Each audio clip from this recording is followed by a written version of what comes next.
क्या हुआ जब अचानक से अयोध्या राम मंदिर में प्रकट हुई शूर्पणखा? क्या शूर्पणखा आज भी जिंदा है? शूर्पणखा के बदले की आग में ही पूरा रामायण हुआ, लेकिन क्या उसका बदला आज भी पूरा नहीं हुआ? अयोध्या राम मंदिर में रात्रि के समय दिखाई दी एक नकाबपोश महिला। आखिर क्या है इसके पीछे की सच्चाई? हम मजदूर हैं जो अपनी आंखों से देखी बताई सुनकर आपके पैरों तले जमीन खिसक जाएगी। आज की वीडियो में बड़े रहस्य में पर्दा उठेगा। आप वीडियो के साथ अंत तक बने रहे। और सबसे पहले, अगर आप एक सच्चे सनातनी हैं और राम मंदिर बनने से प्रसन्न है तो वीडियो को लाइक करके कमेंट बॉक्स में जय श्री राम जरूर लिखें। साथ ही साथ कार सेवकों के लिए श्रद्धांजलि भी जरूर देवे, जिन्होंने आस्ते आस्ते राम मंदिर निर्माण के लिए अपने प्राण न्यौछावर कर दिए। लेकिन अब राम मंदिर प्राण प्रतिष्ठा की तैयारी पूरी हो चुकी है। अब मंदिर प्रांगण सज चुका है, परिसर तैयार है, गर्भगृह प्रतीक्षा में है और 140 करोड़ भारतीयों की आंखें इस वक्त अयोध्या की ओर है। राहों में पलक बिछाए श्रद्धालु बस उस पल का इंतजार कर रहे हैं जब श्री राम विग्रह की प्राण प्रतिष्ठा होगी और फिर रामलला के भव्य दर्शन होंगे। घड़ी नजदीक आ गई है, महज कुछ दिन और बचे हैं। प्राण प्रतिष्ठा के लिए 22 जनवरी 2024 की तारीख तय है और इस तय तारीख से पहले 16 जनवरी इसके निमित्त अनुष्ठान शुरू होने जा रहे हैं। सीधे तौर पर करें तो अब लोगों के इंतजार का अंत हो गया है। रामलला की प्राण प्रतिष्ठा की विधि शुरू हो रही है। इस कार्यक्रम पर पूरी दुनिया की नज़र बनी हुई है। दुनिया भर में फैले हिंदू इस दिन का इंतजार कर रहे हैं और मॉरिशन की सरकार ने एक अहम घोषणा की है, जिसके तहत 22 जनवरी को हिंदू आस्था वाले सभी अधिकारियों को 2 घंटे विशेष छुट्टी देने का ऐलान किया है।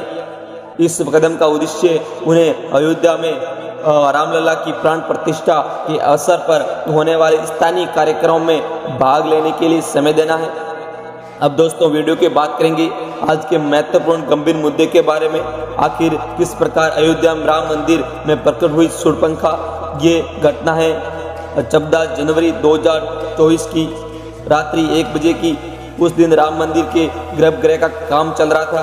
पूरे दिन मजदूरी करने के पश्चात रात्रि में सभी मजदूर अपने अपने टेंट में विश्राम कर रहे थे। लेकिन तभी उन्हें किसी महिला के रोने की आवाज़ आने लगी। किसी भी मजदूर को समझ नहीं आ रहा था आखिर मंदिर परिसर के पास रोने की आवाज़ किसके आ रही है। इसके बाद डर कर सभी मजदूर हनुमान चालीसा का पाठ करने लगे। लेकिन उन्हें में से एक मजदूर जिसका नाम राजेश था, वह हनुमान जी का परम भक्त था। राजेश रोजाना हनुमान मंदिर जाता था और राम मंदिर का निर्माण कार्य शुरू करता था। वह इस तरह किसी भी प्रकार के भाई बहन से मुक्त था। उसने राम मंदिर परिसर में जाकर ये देखने का प्रयास किया कि आखिर वह रोने की आवाज़ किस महिला की है, क्योंकि वह 3 साल से राम मंदिर में मजदूरी का कार्य कर रहा था। ऐसे में राम मंदिर का हर एक रास्ता, हर एक कोना वह अच्छी तरह से जानता था। आवाज़ का पीछा करते हुए वह एक कैसे कक्ष तक पहुंचा जहां पर उसे एक रोती हुई औरत दिखाई दी, लेकिन उसका मुंह नकाब से ढका हुआ था। राजेश ने उनसे पूछा, बहन जी, आपको आखिर क्या समस्या है? आप यहाँ कैसे पहुँचे? आप रो क्यों रहे हो? तो अचानक से राजेश की नज़र उनकी आंखों पर पड़ी, जो बहुत भयंकर लाल थी, मानो कई जन्मों के बदले की आग आज भी उसकी आंखों में झलक रही थी। नकाब क्यों धारण कर रखा था? अब राजेश को उसे महिला से खतरा प्रतीत हो रहा था, इसलिए उसने उस महिला से उसका नाम पूछा।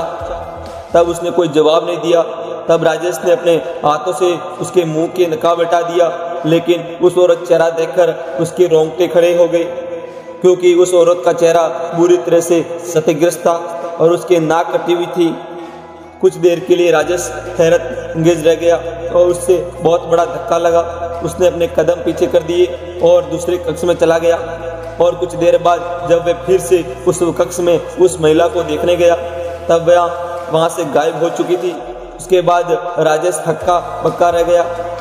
पुनः मजदूरों के टेंट में जा पहुंचा और सभी को सच्चाई बताई तो सब डर के मारे कांप रहे थे। लेकिन कुछ मजदूर हिम्मत करके पुनः राम मंदिर परिसर में पहुंचे, लेकिन कोना कोना देखने के पश्चात भी उन्हें वहाँ कोई महिला दिखाई नहीं दी।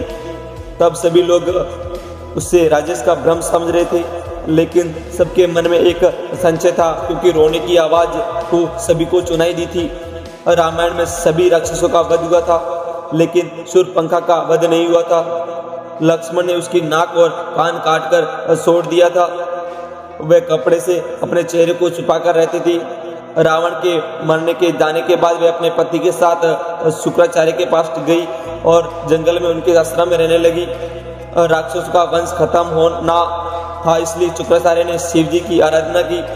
शिव जी ने अपना स्वरूप शिवलिंग शुक्राचार्य को देखकर कहा कि जिस दिन कोई वैष्णव यानी हिंदू इस पर गंगाजल चढ़ देगा, उस दिन राक्षसों का नाश हो जाएगा। उस आत्मलिंग का शुक्राचार्य ने वैष्णव मतलब हिंदुओं से दूर रेगिस्तान में स्थापित किया, जो आज अरब में मक्का मदीना में है। इसका मतलब ये निकलता है कि रामायण में सभी राक्षसों का अंत हो गया, लेकिन शूर्पणखा का अंत नहीं हुआ। और उसने अपनी काली विधाओं का सहारा लिया और अजर अमर हो गई। शायद रात्रि के समय राजेश ने जिस नाक कटी हुई महिला को देखा था, वह शूर्पणखा हो सकती है। जैसे जैसे प्राण प्रतिष्ठा की घड़ी नजदीक आ रही है, अयोध्या में हमें कई चमत्कार को देखने को मिल रहे हैं।